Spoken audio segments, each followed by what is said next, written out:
Si te gusta que te narren cuentos, este espacio está creado para vos. Te sugiero que te prepares un café, un té o un mate y te dispongas a disfrutar de un buen momento. Estaré subiendo un video cada semana. Te invito a que te suscribas y actives la campana de notificaciones, así no te perdés de ninguno. Si te gusta, te pido que me lo hagas saber con un like. También deja tus comentarios, los estaré leyendo con agrado. Y además podés compartir el video. Que lo disfrutes.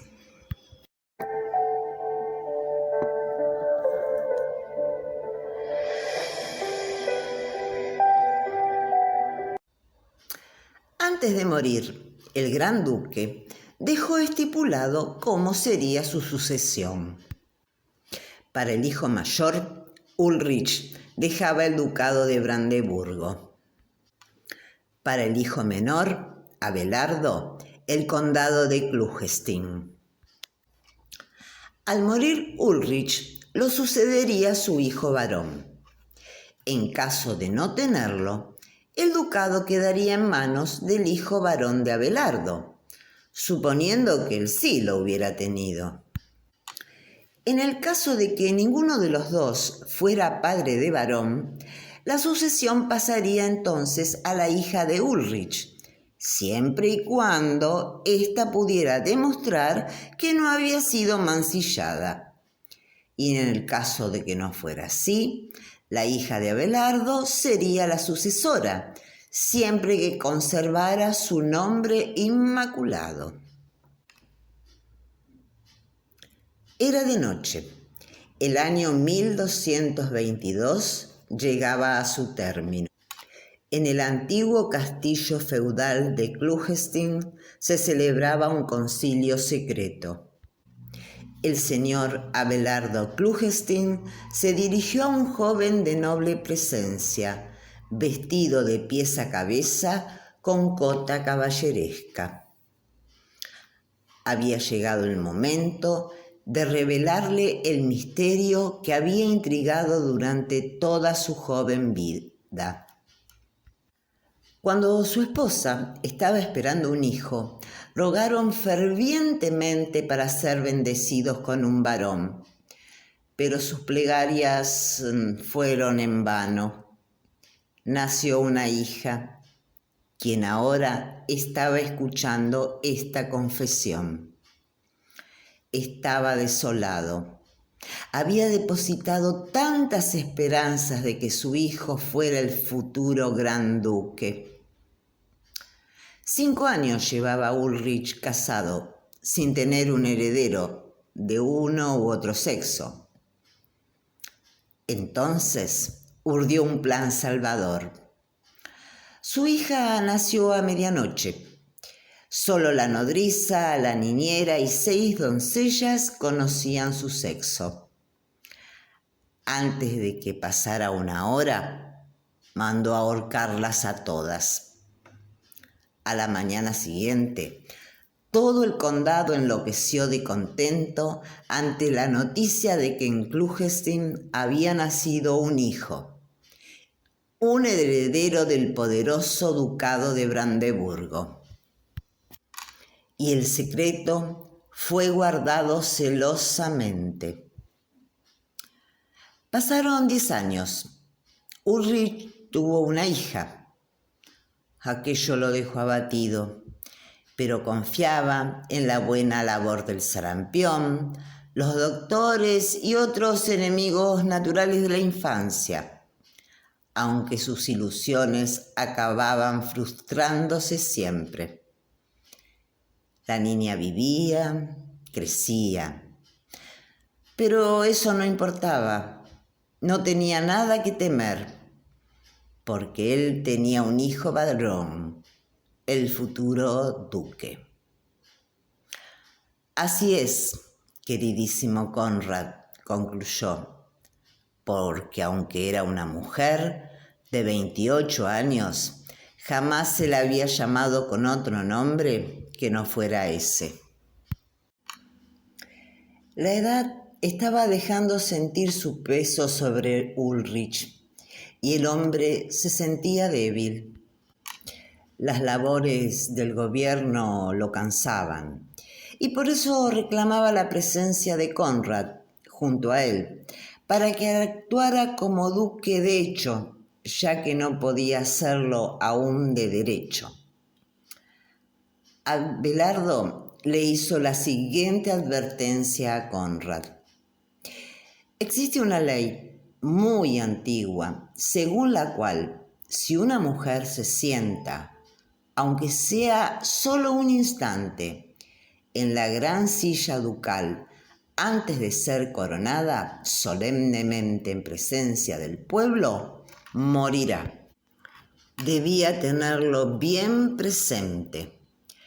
La instruyó para que pronunciara las sentencias desde la silla del primer ministro, que está a los pies del trono. Tendría que hacerlo así hasta estar coronada y a salvo. Era muy improbable que su sexo llegase a descubrirse, pero aún así, la prudencia aconseja que todo en este traicionero mundo se haga de la forma más segura posible.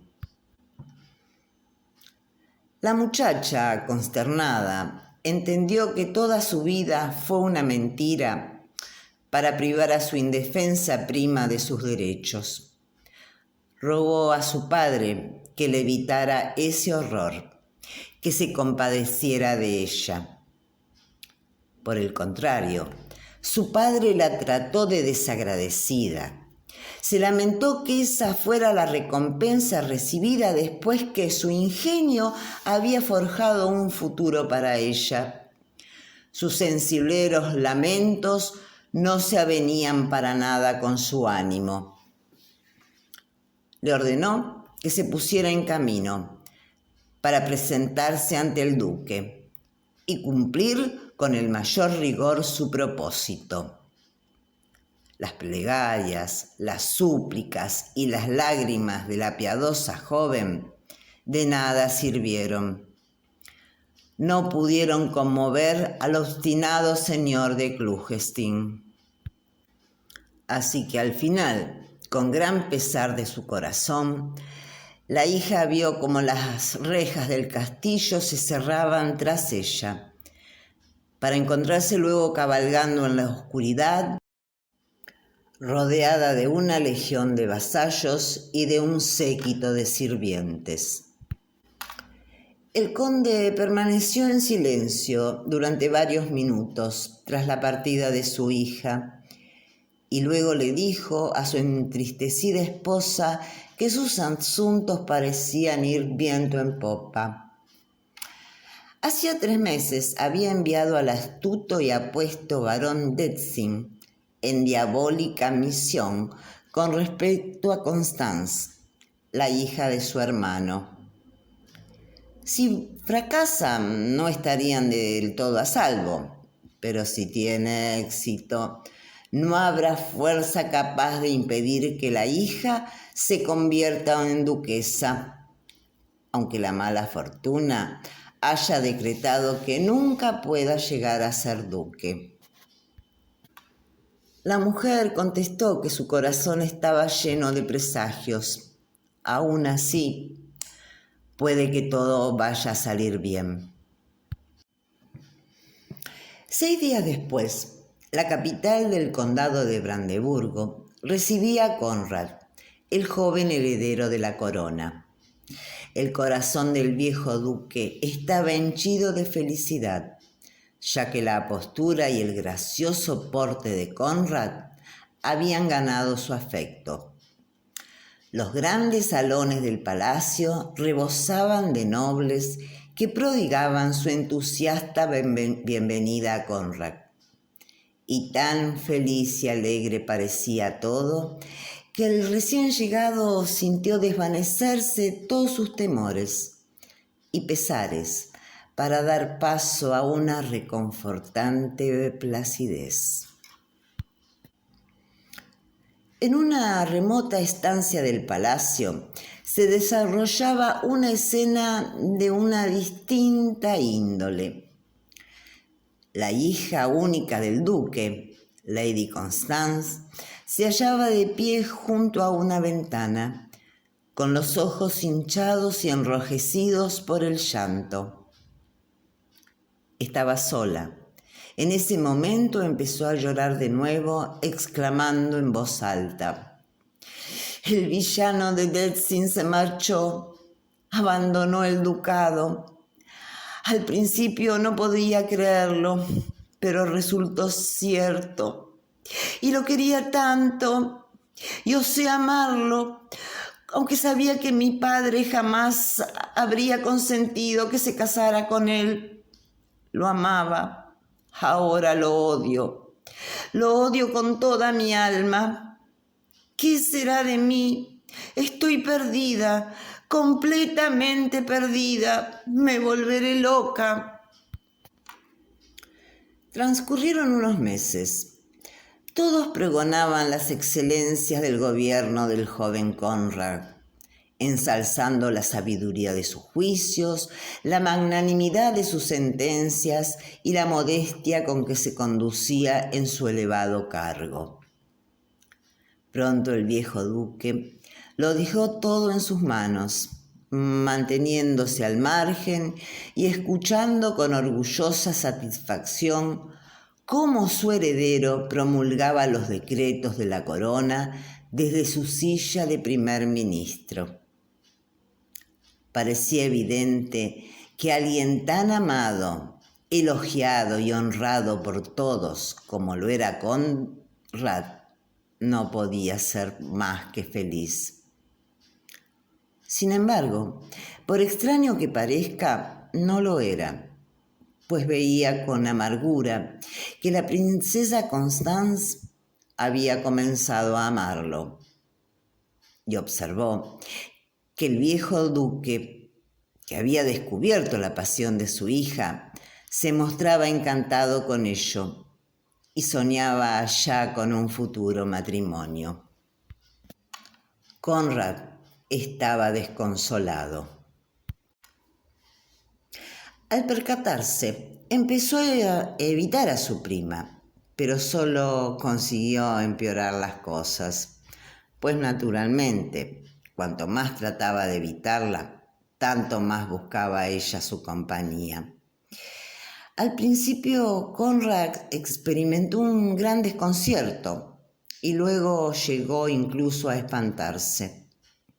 La muchacha lo perseguía, lo acosaba, la encontraba cerca de él a todas horas, en todas partes, tanto de día como de noche. Parecía singularmente ansiosa. La situación no podía continuar así eternamente. Todo el mundo lo comentaba. El duque empezaba a sentirse perplejo. El pobre Conrad se estaba convirtiendo en un verdadero fantasma, acosado por el miedo y el pesar de su desgracia. Un día Constance se acercó a él y tomando sus manos entre las suyas, le declaró su amor. Le pidió que no la despreciara, que se compadeciera de su corazón torturado. Conrad se quedó sin habla. Constance titubeó un momento y luego, malinterpretando su silencio, flameó en sus ojos una incontrolable alegría y le echó los brazos al cuello diciendo: «¿Me amas, mi vida, mi adorado Conrad?». Conrad exhaló un gemido y una mortal palidez cubrió su rostro y tembló. Luego, en su desesperación, apartó de sí a la muchacha y exclamó que eso era imposible. Y huyó, como un criminal, dejando a Constance aturdida y estupefacta. Pasado un minuto, la muchacha seguía aún allí, gimiendo y llorando. y Conrad gimiendo y llorando en su habitación. Ambos quedaron desconsolados. Ambos veían como la desgracia los miraba directamente a la cara.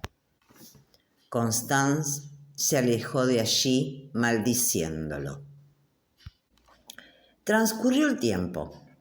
En el semblante de la hija del duque se instaló de nuevo la tristeza. Ya no se volvió a ver juntos a Constance y a Conrad. El duque se lamentaba profundamente de aquello. A medida que pasaron las semanas, el color fue retornando a las mejillas de Conrad. Renacía en sus ojos la vivacidad de otros tiempos y volvió a desempeñar sus tareas de gobierno con clara y madura sapiencia. Entonces empezó a circular por el palacio un extraño rumor, que luego fue creciendo y extendiéndose. Los comadreos de la ciudad se hicieron ecos de él y pronto circuló por todo el ducado. El rumor era este: Lady Constance ha dado a luz un hijo. Cuando el señor de Klugenstein se enteró, exclamó: «¡Larga vida al duque Conrad! Desde este día ya tiene asegurada la corona». Destin ha salido orgulloso de su misión y el muy bribón será debidamente recompensado. El juicio estaba a punto de celebrarse. Todos los grandes señores de Brandeburgo estaban reunidos en el salón de justicia del palacio ducal. No quedaba un espacio libre. Conrad ocupaba la silla del primer ministro y a ambos lados se sentaban los grandes jueces del reino. El viejo duque había ordenado severamente que el juicio de su hija debía llevarse a cabo sin consideración de su rango, y luego se había retirado con el corazón destrozado. El pobre Conrad había suplicado que se le evitara enjuiciar el crimen de su prima, pero su ruego no había sido atendido. En el pecho de Conrad anidaba el corazón más apesadumbrado de toda la asamblea. El más jubiloso era su padre, pues a escondidas de su hija Conrad, el viejo conde de Klugenstein había llegado al lugar y se encontraba entre la multitud de nobles, con espíritu triunfante ante la creciente fortuna de su casa. En cuanto los heraldos hicieron la debida proclamación y se procedió a los demás preliminares, el venerable presidente del Tribunal de Justicia dijo: «Que el reo se levante». La infeliz Constance obedeció y tras apartar su velo, afrontó la mirada de la multitud. El presidente del tribunal continuó: «Nobilísima dama, ante los grandes jueces de este reino ha sido enunciado y probado que Su Alteza ha dado a luz un niño fuera de los sagrados vínculos matrimoniales, y según nuestras leyes ancestrales, la condena que le corresponde es la pena de muerte, salvo en la única contingencia de que Su Alteza el Duque en funciones, nuestro buen señor Conrad, así lo dictamine en su solemne sentencia. Así pues, prestad atención». Conrad empuñó con renuencia su cetro. Su corazón de mujer suspiró lastimeramente y las lágrimas afloraron a sus ojos. Abrió sus labios para hablar, pero el noble presidente del tribunal se apresuró a decir: «Desde ahí no, Su Alteza, desde ahí no. No puede pronunciarse un juicio contra nadie de la línea ducal, salvo desde el trono ducal». Un estremecimiento recorrió el corazón del pobre Conrad y un temblor se apoderó del semblante de su padre. No habiendo sido coronado, ¿se atrevería Conrad a profanar el trono? El joven dudó y el temor lo hizo palidecer. Pero tenía que hacerlo. Todos los ojos del auditorio lo miraban con asombro. Si dudaba más tiempo, aquellas miradas se tornarían recelosas. Ascendió al trono. En ese momento volvió a empuñar el cetro y dijo: «Prisionera, en nombre de nuestro soberano Lord Ulrich, duque de Brandeburgo, procedo a desempeñar el solemne deber que me ha sido encomendado. Presta atención a mis palabras. Por las antiguas leyes de nuestra patria, a menos que señales al partícipe de vuestro oprobio y lo entregues al verdugo, vuestra muerte será inevitable. Aférrate a esa oportunidad. Sálvate mientras estás a tiempo. Nombra al padre de vuestro hijo». En la asamblea se produjo un solemne silencio, tan profundo que la gente podía oír el latido de sus propios corazones. Luego Constance se volvió lentamente con los ojos refulgentes de odio y señalando a Conrad con el dedo dijo: «Ese hombre eres tú». Un espantoso convencimiento de su indefensión, de su peligrosa situación sin esperanza, hizo que el corazón de Conrad se estremeciera con un escalofrío de muerte. ¿Qué poder terrenal podría salvarlo? Para refutar aquella acusación tenía que revelar que era una mujer, y el hecho de que una mujer se sentara sin ser coronada en la silla ducal suponía la muerte. En ese mismo momento, y al mismo tiempo, él y su anciano padre se desmayaron y cayeron al suelo. El resto de esta emocionante y accidentada historia no se encontrará ni en esta ni en ninguna otra publicación, tanto actual como futura. La verdad es que he colocado a mi héroe o heroína en una situación tan comprometida que no sé cómo arreglármelas para sacarlo o sacarla de ella. Y por eso prefiero desentenderme de todo este asunto y dejar a esa persona que se las arregle como pueda o que se quede como está. Creí que iba a resultar bastante sencillo enderezar este pequeño entuerto, pero en este momento no lo tengo tan claro. Un romance medieval de Mark Twain.